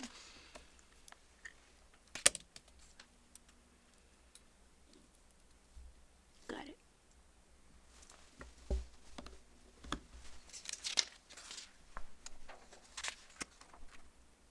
Great. Thank you. So, after hearing residents who came out tonight and speak, I just want to, after mulling this over, I just want to simplify this and ask the question. So if I'm understanding correctly, if the existing facility at 20 Indian Path did not have the option of buying or leasing 7 Institute Road rear, they cannot go to 84 Snow Road rear right now. Has that been determined? No, that's up for vote this next Tuesday night Okay, to see if the planning board's going to accept it or they were gonna withdraw it okay. without prejudice. Yeah, so I'm getting waved at by the back. If you want to have a comment, you got to come up. But before you come up, Richard, I think that was a comment or a question for Tim, if I'm not mistaken. Well, I mean, it's really a better question for Joe in terms Okay. of what the planning board's process is relative to Okay. denial or allowance of this. Okay, So I don't have a super firm answer for that. sure. Okay. So, I just wanted to say for the record that, I am voting in favor of this warrant tonight. However, I think it's important for the town to know and for, like Mr. Whitney during town meeting, for you to come forward and for the public to really understand, once we have an answer about 84 Snow Road Rear, there's really two options here, right? If they are going to 84 Snow Road Rear, then 7 Institute Road Rear is a better option. If they're not, if they can't go to 84 Snow Road, the town really has the opportunity to say, let's keep them where they are. You're kind of locking them in at 20 Indian Path. Does Yeah, that make I think sense? I think that's fair. Right. Yeah. So I think that's the question: is are they going to be allowed to move to 84 Snow Road Rear? Right. And that's something the planning board, needs to discuss. So I just want to say, I appreciate the comments and coming out tonight, and I'm going to vote in favor of letting the town determine this at town meeting. But I think that's a question that the public should pay attention to, and then make their decision at town meeting. I think it's a fair point. I don't think we're letting the cat out of the bag as far as negotiation goes by saying, hey, listen, if for whatever reason planning decides there cannot be a cell tower 84 Snow Road Rear, outside of just generically wanting income from that other parcel, there's no real incentive for us to want to do this. Right. So, Although it is a utility, so the possibility that the town will get sued is pretty high. that's true too. Well, but they could stay at 20 Indian Path, can't they? Well, I think that's the dispute. Yeah. Yeah. With the land, Yeah. with that, whatever the deal they made at that location, I think that's That's the why they dispute. want to move. Right. And you did a contract with special counsel 2 weeks ago. Yep. Right. Relative to the planning board's specificity of how messy this can get, so Has that determination come down as well? I know Joe was looking at a draft right before he had some family issues, so. Okay. Draft, and yes, but I don't know, There will be time between now and then where we can discuss this. Oh, yeah. Okay. Yeah. Okay. Okay. Yeah. Oh, I'm sorry. Is there a way to delay this? Go on up. Just even if it's a quick question, sorry. Is there a way to delay this decision until after the planning board rules as to whether or not 84 Snow Road Rear is a So- viable option? We've got town meeting coming up on October 21st. And I think the planning board is going to act between now and then. Planning board meeting decision, I believe, is next week, correct? Right. So we'll have a firmer idea of what's going to happen between now and then. So you wouldn't, I guess I just don't want to, We can pass it over. Yeah. Yeah. If things change, if circumstances change, like we are making, like Tim had said, we're just telling people what we're gonna talk about at town meeting. But there are many times where we pass over articles, where Okay. if things change between now, the time we sign it, and town meeting. yeah, We I just certainly don't can want to pass- provide Right. an option for them until planning board's ruled as to whether or not 84 is.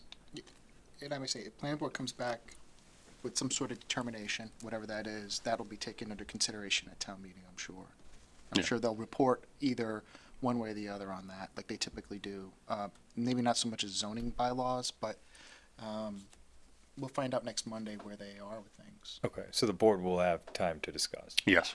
Okay, because the way that it's been presented initially to us was the whole reason for the switch was financial hardship. And that hardship seems to be that they just don't want to work out lease conditions with American Tower, as opposed to there being a fundamental problem either providing service from that tower or the infrastructure aging, or there being any reason to move that tower other than they just can't talk to each other and work out an agreement. That's so important that the public know. That's why we retain special counsel who understands these components of the FCC laws and regulations Okay. to help give us the best advice about how to deal with this. Yeah. Okay. Thank you. Thank you. Thank you. Okay. Okay. That's all I have to say on that. Right. Mr. Carlson. I motion that the select board sign the annual town meeting warrant for October 21st, 2019 as presented. Second. Motion made and seconded. Any further discussion? Chairman, I meant any further discussion for the board. Sorry. I had my hand up before he made the motion. Richard, I man. just had one question. Okay. One question. One question, one answer. That's it. I promise you. Yep.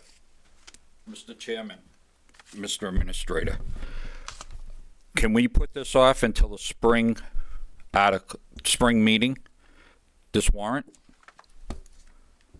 That's my question.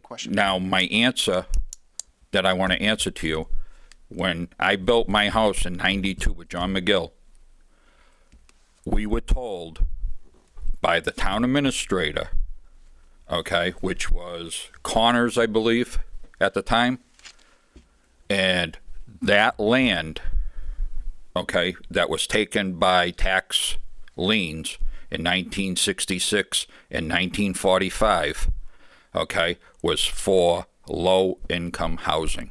Oh, well, let me tell you stories about that, but go on. But that's what we were told. And those are the two things, but my main one right now is, can we put this off until, make a motion to put this off until spring? So my answer to that question is No. Nope. My answer to that question is there has been a motion and a second concerning passing this warrant as written. So if more than 3 of us say yes, then this warrant's going to pass. And we're going to talk about it at town meeting. Okay. Okay. But as of tonight, We're voting on it right now. okay, as your vote right now, can I ask you, 3 of you, not to vote on it until spring meeting? That's all. Take under consideration. Okay, motion made, seconded. All in favor of passing this warrant as presented? Aye. Aye.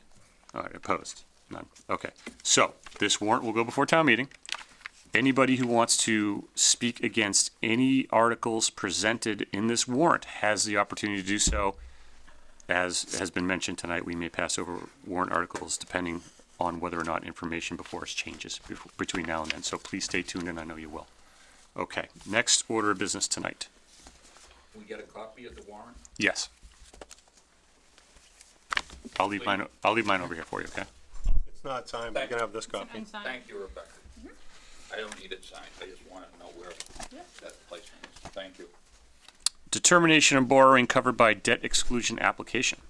This is an application to the Department of Revenue to keep additional funds required for the DPW facility project exempt from Proposition 2.5, with the main goal of having both projects, the library and the DPW, come in under the original estimates, costing the taxpayers less money in the long run. Tim, if you could explain to people who may be watching or in the audience why it's important to keep these funds exempt from Proposition 2.5.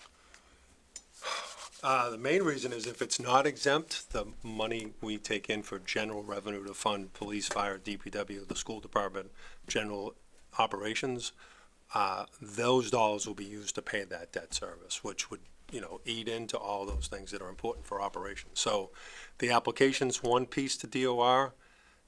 Then town meeting on the warrant will be asked for an additional tax exempt borrowing up to that $1 million for that DPW project. So it's a 2-pronged process, which we've covered at 3 meetings anyways. But again, because the library's coming in under, for their construction estimate was significantly lower for construction purposes, we're able to not borrow as much for that project and borrow more for DPW. So at the end of the day, you just match them up, and if everything was to be the same, you would be actually holding true to the original proposal of having people pay the same amount they would have paid if both projects were exactly the same in terms of their cost. Actually, it'd be less, but I think it was $6 a month on average for the average single-family tax, the tax bill for that portion of debt exclusion. But this application, I've been through one other project in 2003, town of Seekonk. They had a public safety facility, combined facility, and the lot they were trying to go on went to court. It was a ZBA fight internally and inside the community, and we had to make application. I think it was like 20% increase because of the delay in construction from 1994 to 2004, and DOR was able to listen to that rationale from the town, and the select board at the time signed the application to DOR, and they granted it. And we ended up moving the site completely from the original site. Okay. Any further questions? Mr. Carlson? Yeah. So the total amount that we're looking to increase Tim, for the borrowing? is 1 million. Is 1 million. And that covers, and there's a couple reasons for that, right? The ledge was high, significant. Moving of the tanks wasn't in the plan, but we always knew we had to do it by 2020. Equipment was value engineered out when they did their original construction estimate, and paving of the lot. So those four things are what's driving that million.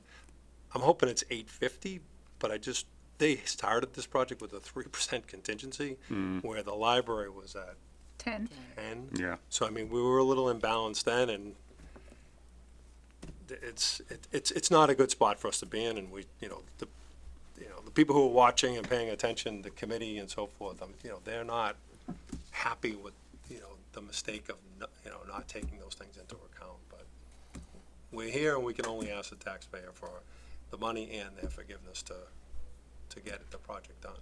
No, we are consequently borrowing less on the library side as a result of the bids coming in about $1 million lower than we thought they 2 were. million. 2 million lower than we thought they were going to be. Okay.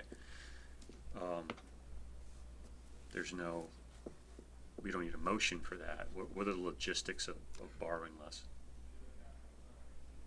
It would just be automatic, right? Because if I don't have bids that equate to that value, I would can't never apply for borrow the money more. anyway, And right? if we made a mistake, we borrowed 16 million and everything, all the sub bids ended up being less, we would just use the borrowed money to pay down the note when the note came due. Hypothetically speaking, this is just a question off the top of my head. Suppose we didn't run into this problem with the DBW, and we looked at our 3% contingency with the library, or I'm sorry, with the DPW, and said, okay, we had maybe a bid came in lower. Could you borrow a little bit more to make up for that contingency and store that money? For the purpose of the project? Yes. Probably not. Okay. So you first ask, the voters on the ballot question didn't have a number. Town meeting's appropriating the money up to a number, and they did that. You need to use all that money for that project, and anything that's left over, much like the high school project, we use that as an example Right. 100 times, that $1 million went to One Grafton Common to do the elevator and the upgrades there. That $1 million now, to your point, is not exempt. So Right. we're using general fund dollars to pay that $1 million portion back. Okay. That's my question. Okay. I will entertain a motion. Mr. Chair, I move the board vote to sign the debt exclusion application as presented. Do I hear a second? Second. Motion made and seconded. Is there any further discussion on this? Hearing none. All in favor? Aye. Okay. That passes. I've lost my agenda. I'm sorry. It's select board reports. Oh, we're on to supports. All right. Mr. Town Administrator, would you like to go first? Sure, I have 6 or 7 things. I just wanted to quickly cover that the earmarks that the senator and the state rep secured, I just wanted to bring those out and let the community know and let the board know how that actually split out. So we do have 20,000 for interns for the high school to be able to get real-life working experience, and another 20 for public safety that was really earmarked through the Senate process, and then another 20, and that public safety piece is for the school itself. So between the town and the school, we have 40,000, 20,000 is dedicated for internships, and 20,000 for safety school upgrades. And the earmark for the House budget, which was passed, is 25,000 for public safety, which I think we had slated in our application for either the fingerprint system, which was part of the capital plan, or another vehicle, so we wouldn't have to buy one in a future year. So one of those two will come to fruition. So we're working with the superintendent and the police chief on those earmarks, and those projects will be moving forward. So I wanted to bring you up to speed on that. We also got noticed yesterday that today there was a hearing on the renaming of the bridge on 122A in South Grafton. I'm not sure when you took a vote to make the request. I forget if it was before or after the election in May last year. But they had that hearing to change the name for Veterans Memorial Bridge, not a specific name after anybody, but just recognizing the veterans in Grafton. So that hearing was yesterday. I assume we'll get word on how that committee reports out on that in the next week. Tim, just remind the public where that bridge is located. It's by Mill Villages Park, so it's got the 6 new lights on it. there's a, so Mill Village is across from, it's not Colette Motors, but it's down, yeah, Colette's is there. Yeah. Yeah. It's Colette Plaza. Yeah. And next to. 122A. Yeah, Cross Street. Yep. Cross. Yeah. Today, we met with Wyman Gordon, Becker and I, and we've been talking to them about their 30 acres out front. And obviously, I had a very grandiose plan for a retail center at that location because of its proximity to Mass Pike. They were aggressive. They went to many SR Development, King Development, RK. They went to a lot of different retail developers. They went to biotech, logistics, and industrial warehousing. And the market right now for them and their response is industrial warehousing space, not a retail. So instead of it being this $200, $300 million development, it's probably more like a $30 million development, which is nothing to sneeze at. I mean, we did $50 million in new growth this year, which generated additional tax revenue of about $850,000. So that, it's good, it's just not the best situation. We were very clear with them, we want them to continue to try and have discussions with other people, because I just think the Mass Pike is so valuable to that, to the commerce in that area. So we're a little disappointed. We are going to have a more of a technical assistance meeting with Joe next week. Joe couldn't make it today, but we're meeting next Tuesday with them again to have a broader discussion about the specifics of what's needed, because there's a lot of parking on Wyman Gordon's site. They have less workers.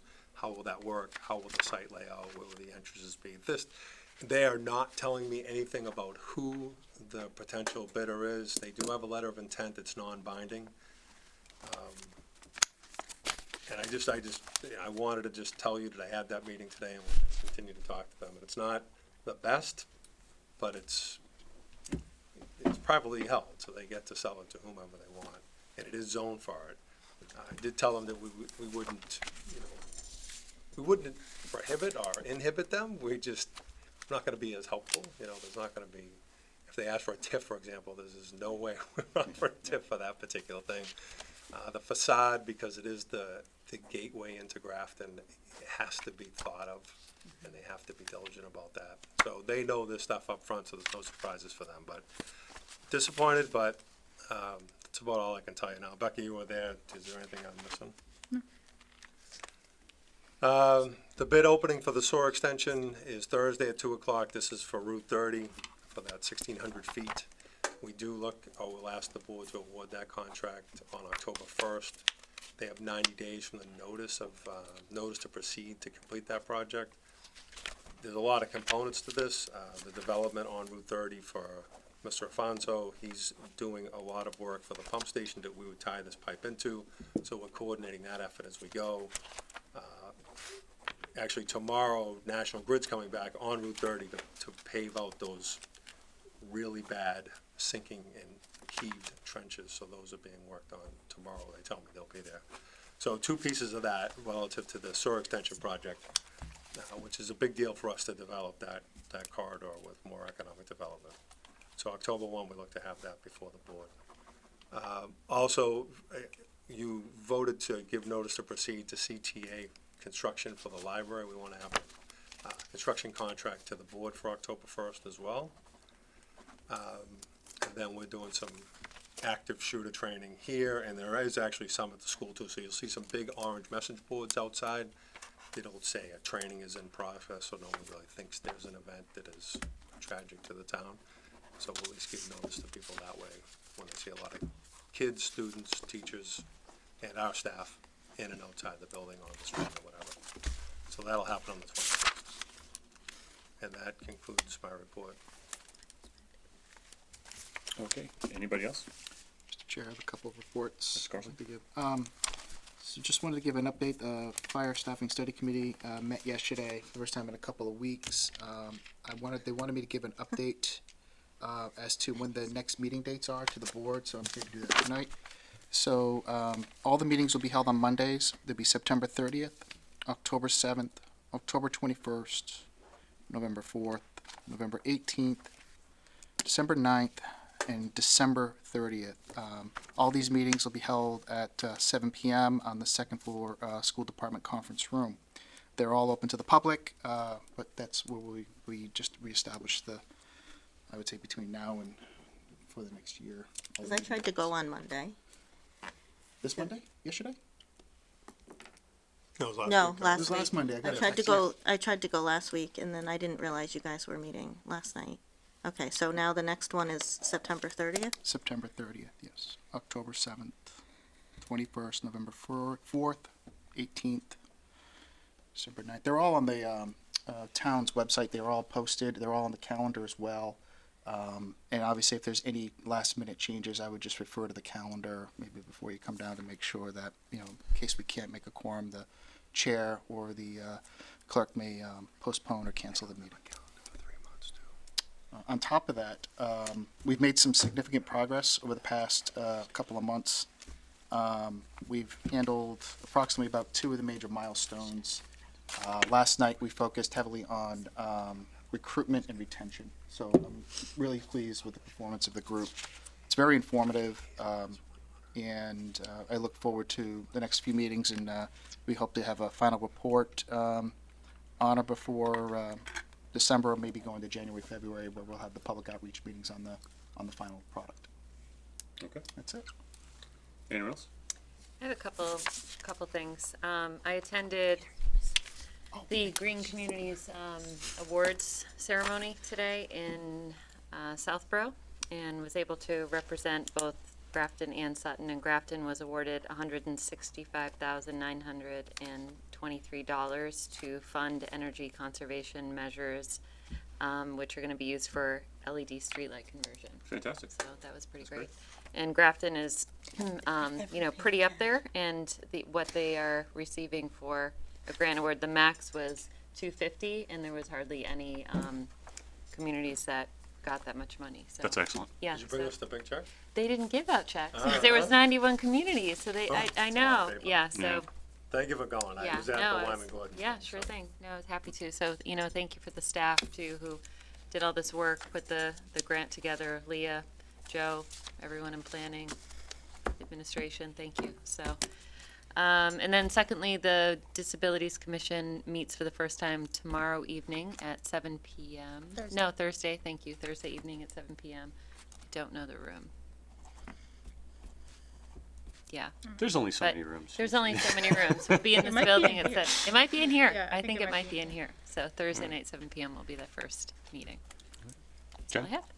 I'm all set. All right. I just have one thing. There was a little bit of, I think, confusion about a vote that we took relative to Spinning Enterprises, I think, last month. In general, we have found out through council that when there is a quorum of people here, and this board, it's a quorum of 3, a majority of the quorum does constitute a majority vote under the charter. That was confirmed by council. So if anybody ever has any questions about that, that's just the law, and that's how it goes. But I don't have anything further. Are we doing minutes? I Yeah, think we so, do have yeah. minutes. We have minutes. There's some correspondence that I I do think. have some correspondence, yes, Mr. Chair. Tee it up, Mr. Carlson. Thank you. Thank you, Jen, for pointing out the additional signatures. Sure. Get on it, Peter. Come on. I thought it was hazing, like first time select board hazing. There's a lot of signatures. Okay, Oh, yeah. If he's done. correspondence. What did I do? Oh, it's right here. Received a couple of correspondence here. First one was from Laura Often. Hi, Jen, Ed, Dorn, and Peter. As you may know, North Street School has Walking Wednesday program. This year, the program starts on October 2nd and runs through the end of November, weather permitting. The students meet at Norcross Park on North Street and walk from there to the school.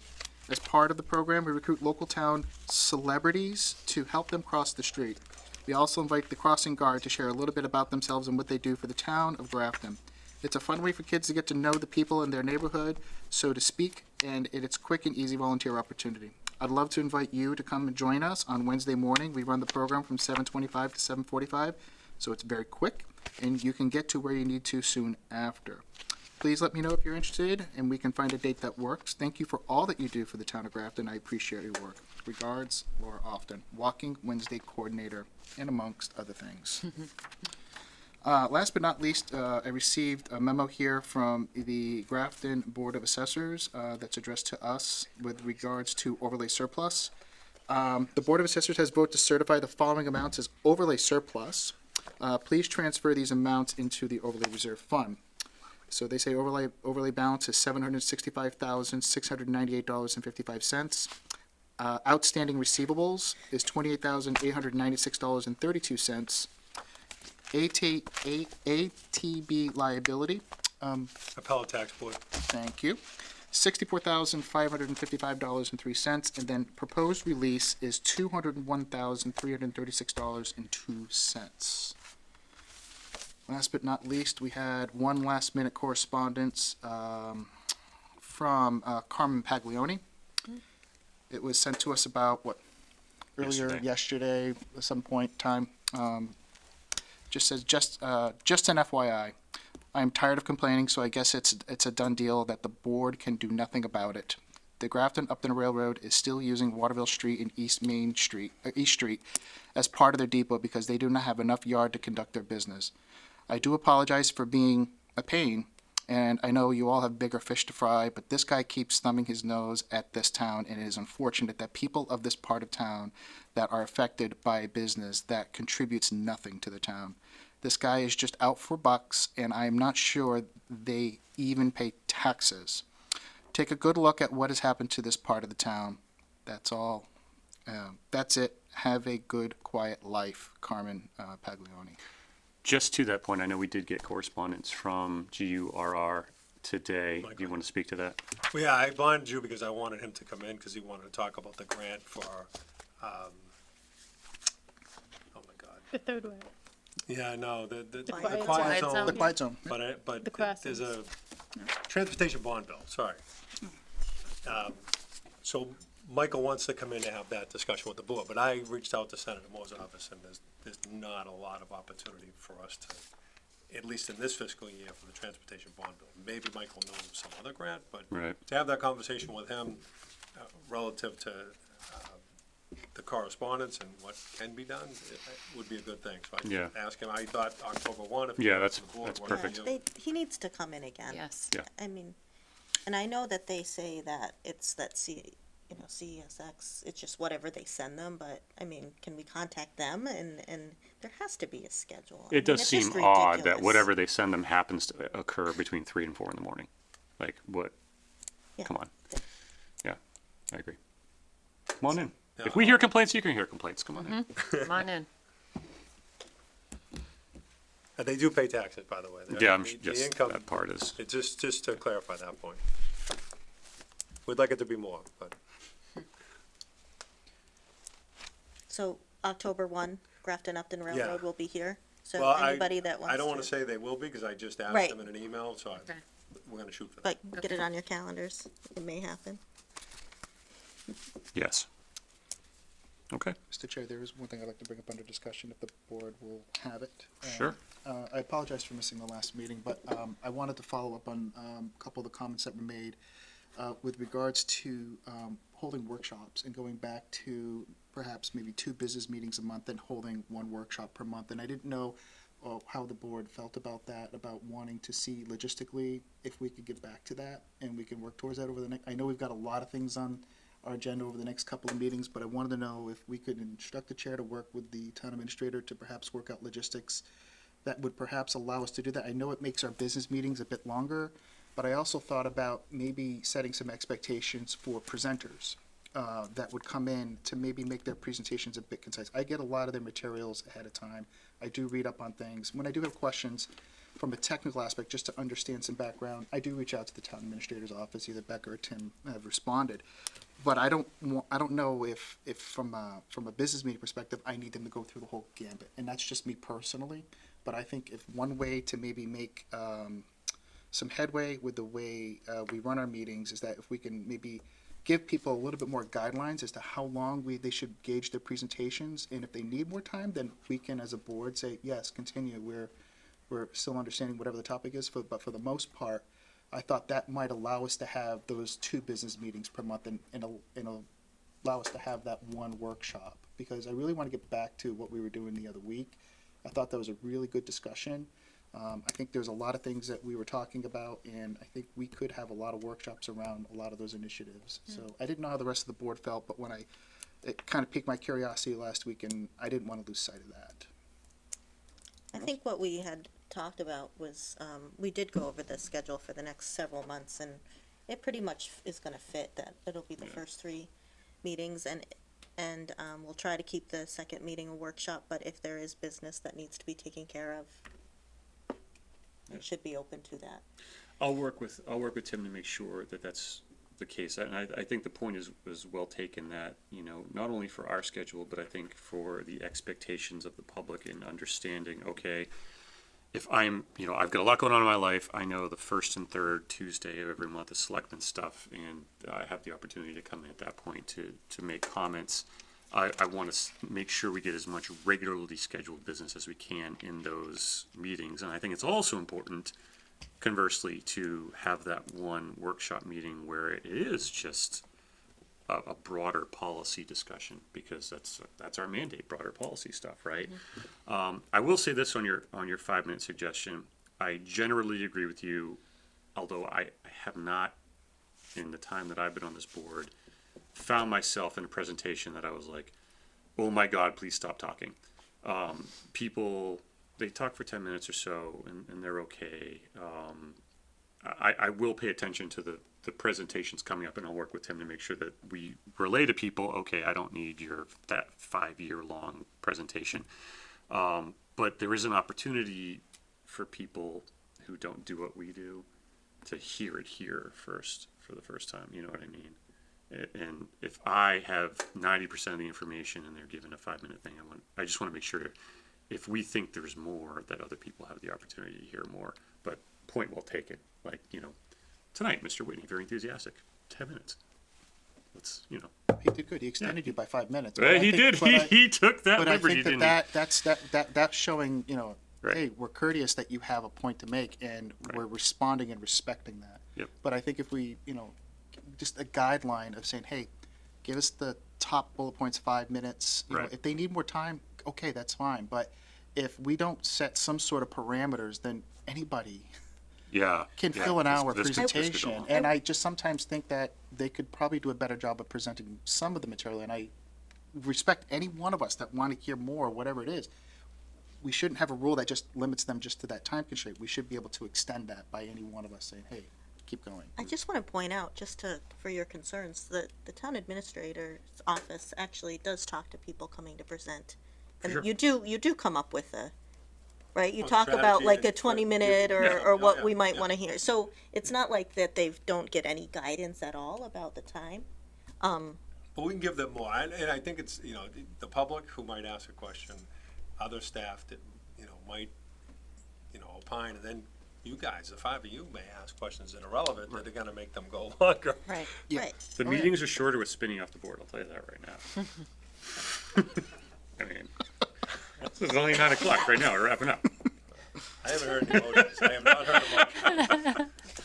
All right. I'm getting ready to write. But point well taken. All right, anything else? I don't, but thank you. But I do appreciate the respect of the board's time and the people's time. I just, like I said, I'd like to get us back to more dedicated workshops. Yeah, that's however we can get there. I want to do that. I think that's a great idea. Good point. Thank you. Okay, so we got minutes. I'll make a motion to accept the meeting minutes for September 3rd, 2019. Second. Motion made and seconded. Any discussion? Hearing none, all in favor? Aye. Aye. Okay. Motion to adjourn? Motion to adjourn made. Do I hear a second? All in favor? Aye. All right. Thank you very much, everybody.